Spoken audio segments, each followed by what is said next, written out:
If you've ever played D&D before, then you've probably heard of the Deck of Many Things. It's legendary for destroying entire campaigns, but in a game I was running a few years ago, I decided to go above and beyond. I'd already tried out the classic Deck of Many Things, and it had never actually destroyed any of my campaigns, other than that time that a random bard used it to become an archdevil and then kill a bunch of player characters, then teleport into a new dimension and then become a major NPC in another campaign, and send the players back to the first dimension to destroy everything, and yeah, okay, maybe it had destroyed a few campaigns for me. But anyway, I decided to up the chaos factor for this session, and I found an item online called the Deck of Many Tarrasques. Yep, you heard that right, the tarrasque, that big old dinosaur thing that eats cities for breakfast. Why not mix it with the Deck of Many Things?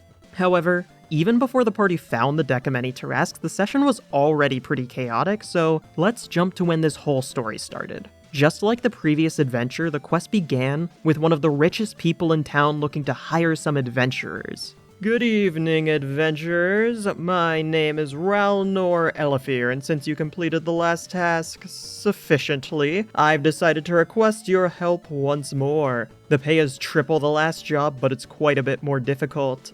Ralnor had a second abandoned brewery located deep in the woods to the south, and needed the party to go check it out and ensure that it was safe and in good enough condition for him to send out workers to reopen the place.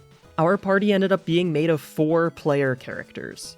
First, we had Fiona, a human artificer who just finished her new invention and wanted an excuse to go test it out in the field, and also really needed money to help pay the rent for the lab she'd just bought. Next, we had Jodder, a human druid who wanted to take his pet wolf named Brutus out for walkies, and decided that he could combine that with an adventure, so then Brutus would also get snackos by eating whoever they kill. After that, we had Lucky, the goblin warlock, who was still hiding from the local guard after stealing an evil grimoire from the Baroness's library, and was taking every single excuse to get out of the city for a bit, and also to test out more of the spells inside the grimoire and hopefully learn more evil magic. And lastly, we had Quilus, the human artificer, who needed money to help build up his train empire that he was hoping to start soon. Once the party had assembled, they began their journey south along the road they'd found over to the east, and after traveling for a few days, they found something odd. There was a bridge that would take the party across a river down to the next region. However, it was misaligned by a few degrees. Not anything that would make it unusable or anything, but it was weird. It was like someone had just dropped it down already complete instead of it being actively constructed here. Either way, the party quickly crossed the bridge and entered into the second region of the campaign.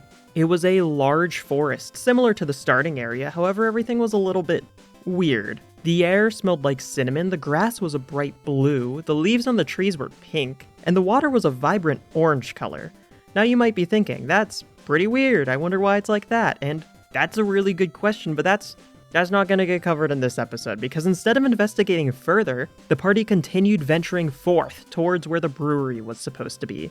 And soon they arrived. It didn't look like much from the outside, just a small wooden structure next to the road. However, once the party entered, they soon learned that most of the rooms were actually underground, and that some new residents had taken over since Ralnor had abandoned the place. And so we meet again, adventurers. What do you mean, again? Because this is like the 3rd time we've met. Do you seriously still not remember me? No, I don't think we have. You must be thinking of someone else. Actually, I heard velociraptors can shapeshift at will and impersonate others. Maybe that's what you saw. Velociraptors? Screw it, I'm just gonna shoot you. I don't know how else to respond to that. Actually, how about this?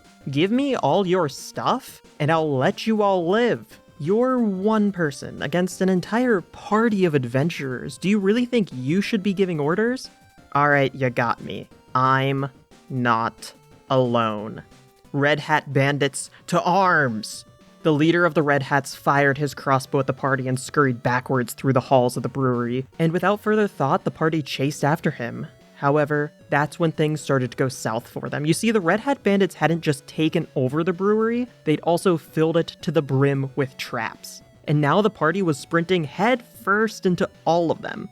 First, one of the floor tiles in the hallway was able to support the weight of goblins, however, Quilus was slightly heavier than that, and it collapsed under him and dropped him into a pit of spikes.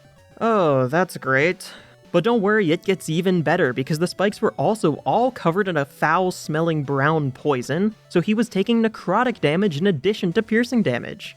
Fiona followed down the hallway, carefully avoiding the pit that Quilus had fallen into, and decided to open the side door to find a way to flank the goblin at the end of the tunnel. However, on the other side of the door was a hammer trap that slammed into Fiona and knocked her into a second spike pit, and this one was also filled with the same poison. Where the hells did they even get all this poison from? Command received. Commencing search.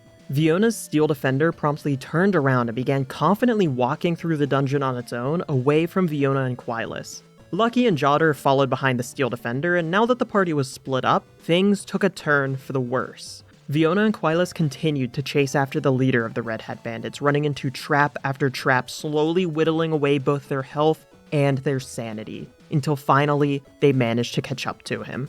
Not willing to let him get away again, Quilus used his devil power that he'd gotten back in episode 3 and incinerated the goblin, leaving nothing behind except for the surprisingly undamaged red hat that fell to the ground. Hey, what happened to "we should never use the evil devil powers"? He was really annoying. Fiona. What? Follow me. The steel defender led Fiona down through the hallways of the brewery until he showed her where the toilet was. Search concluded. I have located the source of the poop. What? Why would... Oh, that's so gross. The rest of the dungeon was cleared without many issues, however there wasn't much treasure for the party to find down here. The main thing being a wand of magic missiles that Quilus found, and also Lucky grabbed the red hat from the previous leader of the Red Hat Bandits, who I guess were now just the bandits. Anyway, finally, after all of that, we're getting to the Deck of Many Tarrasques part of the episode. That night, while Jodder and Lucky were both on watch, they met a mysterious stranger. I tap an island and raise you 32 gold. Go fish. Wanna buy some magic items? I'm having a sale. Everything's half off. Hey, I thought we banned the Summon Merchant card. Alright, you got me. Sale into Tuesday. What kind of magic items are you selling exactly? Well, if you're looking for cards, I've got something that might interest you. Kyle then offered the party the ability to draw a card from the Deck of Many Tarrasques. A magic item where, based on what card they drew, a random Tarrasque would appear. Yeah, there weren't any good options in the deck, really, just bad and worse options, and yet Lucky decided to pay Kyle to let him draw a card. Now, if you've never heard of a Tarrasque before, it's basically the scariest monster in all of D&D. It's a level 30 creature that goes around and eats entire villages as a light snack, and it actually doesn't have that many abilities, but it's massive and has absolutely insane numbers for literally every single part of its stat block. Now, the card that Lucky drew wasn't just your average run-of-the-mill Tarrasque, no. It was much, much worse. It was a Mecha Tarrasque. Yeah. The party felt the rumbling of the earth around them as a massive metallic claw came down and crushed the entire brewery that the party was inside of, with the room the party was in being the only surviving part of the structure. What in the nine hells is that thing? The Velociraptors have finally found us! This is the end! I love the Velociraptor bit, my guy, but this is not the time. We've got to get out of here, now. The party fled up the damaged stairs and out onto the road through the dark woods, and it was at this time that they noticed something else about the Mecha Tarrasque. It wasn't just a rampaging beast, no. It was being piloted by 1,000 kobolds, which, didn't change anything about the fact that there was a Mecha Tarrasque about to kill the party, but it was neat too, I guess. Actually, maybe it did change something, because now the party didn't need to defeat an entire Tarrasque to survive, they just needed to distract the kobolds long enough to escape. As the party was running, Quilus pulled out the wand of magic missiles that he'd acquired earlier, and used every single charge on it to target the kobold that was piloting the mech. And fun little thing about magic missile, you can't miss with it. So even though it was an insanely difficult shot, every single bolt hit. The kobold in charge was eviscerated, and the rest of the kobolds quickly began infighting, which then led to all of the limbs sort of just getting out of sync, and the Mecha Tarrasque collapsed to the ground as the party escaped into the woods. The rest of the journey back home was pretty uneventful, except for a random encounter the party got where Fiona was struck by lightning. Yep, that checks out for the kind of day I've been having. But she was fine, mostly, and the party returned home, where they promptly went to get their reward from Ralnor. However, they casually avoided mentioning the fact that Lucky had summoned the Mecha Tarrasque. What? Why would I pay you? The brewery is destroyed. We did the task you hired us for. It's not our fault if something else happened to the brewery afterward. Well, I paid you to protect the brewery, didn't I? Which clearly didn't happen. No, that's the problem. You didn't pay us.